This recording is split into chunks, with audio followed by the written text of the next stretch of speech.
जय श्री राधे। आज श्रीमद् भगवद गीता जी में 8वां अध्याय का 18वां श्लोक है। श्री भगवान वाच अव्यक्तादव्यक्त सर्वा प्रभवन्त्यः रागमे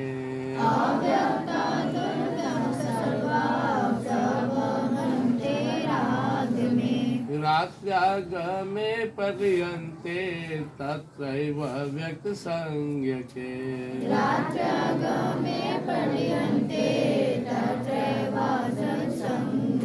तो टॉपिक चल रहा था कि ये जो सृष्टि है इसका टाइम फिक्स है और यह मुख्य रूप से ब्रह्मा जी पर डिपेंड है। 4 युग होता है, सरयुग, त्रेता, द्वापर, कलयुग।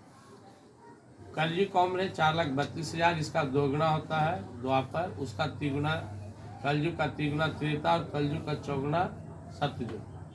4 युगों को जोड़ने पर 43,20,000 साल होता है। ऐसा 1,000 भगवान बोले सहस्र युग पर्यंतम अहर्यत ब्रह्मणो विदु।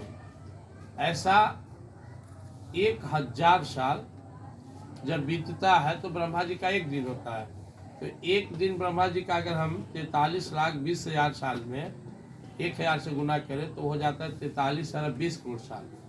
यानी 43,20 करोड़ साल बीतता है तो ब्रह्मा जी का 1 दिन होता है। तो ब्रह्मा जी सो जाते हैं, हम लोग सबको सिमट कर अपने अंदर।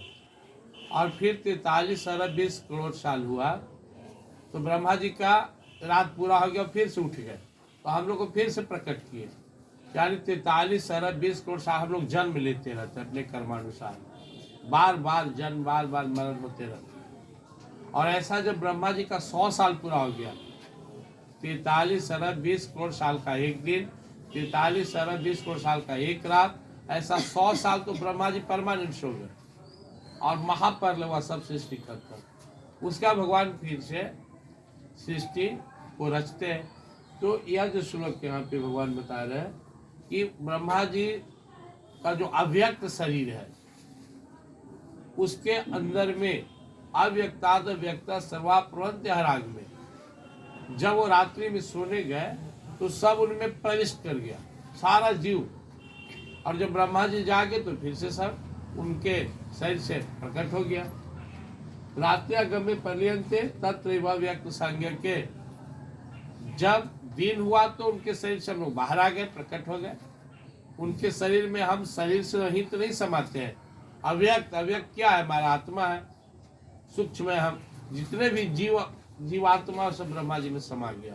और जब दिन हुआ तो बाहर आ गया और रात हुआ तो सो गया। इस तरह से 100 साल तक के सिस्टम चलते रहता है। और जब 100 साल पूरा हुआ तो ब्रह्मा जी भी साथ है। इसलिए भगवान बोले कि किसी की भी पूजा करो, किसी भी देवी देवता की पूजा करो, तुम्हें वापस आना पड़ेगा। लेकिन मेरा अगर भजन पूजन करते हो, मेरे शरण में आते हो तो तुम्हारा पुनर्जन्म नहीं होगा। आप ब्रह्म भूमनालो का पुनरावर्तिनो अर्जुना मामुपेत्य तो कौन्त्य पुनर्जन्म न विद्यते। ब्रह्मलोक तक छुटकारा नहीं है, वापस आना पड़ेगा। जब यह सत्य है तो तुम किसी के हाथ चले जाओ, हित कुटुंब यार दोस्त, 1 दिन रखेगा, 2 दिन 4 दिन, 1 दिन कहेगा अब जाओ। लेकिन अपना बाप के घर में हो तो परमानेंट हो। वैसे ही भगवान श्री कृष्ण जी महाराज कहते हैं कि मैं ही तुम्हारा पड़ा हूँ, मेरे यहाँ आ गया तो वापस जाने की झंझट नहीं है। बाकी दूसरे के यहाँ जाओगे ना तो वो भी किराए पर है। जो आदमी खुद किराए पर है, हम सब पूरा सृष्टि किराए पर है। किराया मतलब एक टाइम फिक्स है, इतने दिन रहना है। तो समझदारी कर लो, भगवान श्री कृष्ण की भक्ति करें और उनका शरणागत हो जाए। जब उनको प्राप्त कर लेंगे तो वापस नहीं आना पड़ेगा। संकल्प लो हम सभी, कहीं ना कहीं तो हमारी श्रद्धा है ही। हम अपनी श्रद्धा को अपने परम प्रभु भगवान श्री कृष्ण में लगाए। यहाँ से वापसी नहीं होगी। उनके चरणों में, उनके शरणों में, उनके धाम में अगर हम पहुँच गए तो बेड़ा पार हो जाएगा। जय श्री।